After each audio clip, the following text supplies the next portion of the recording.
Good evening and welcome to the Arctic Business News. Calls for the CEO of Wilson & Brown to resign are only increasing as investors continue to dump the company's stock. The value of the Arctic's third largest oil and gas insurer has dropped significantly, sparking calls for a vote of no confidence in the board.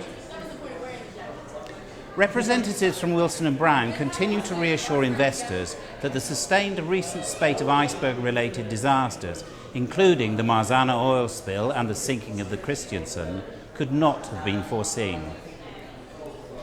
However, the stock will continue to plummet as long as the company is forced to cover the costs related to this serious disaster. In other news, King Red, one of Alaska's largest fishing companies, is to be bought by the Canadian firm Northwestern.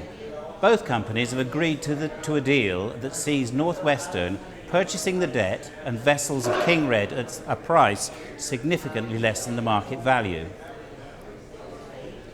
King Red was badly hit by the so-called crab conflict that affected the industry last year. Confrontations between American and Canadian fishing fleets in the Beaufort Sea caused the price of king crab to drop by 65% as consumers sought to voice their displeasure with military involvement in the disputes. It's hoped that the merger of King Red and Northwestern will go some way towards rebuilding the damaged relationship between the fishing industries of these two Arctic bordering nations.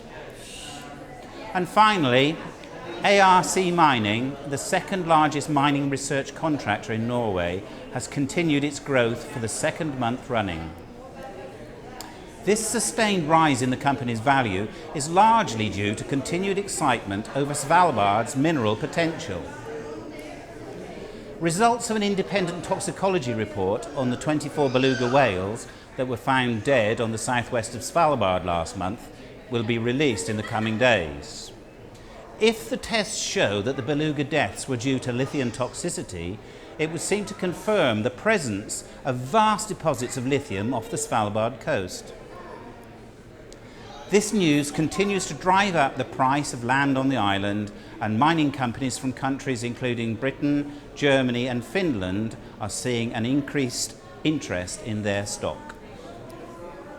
And from all of us here at Arctic Business News, good evening.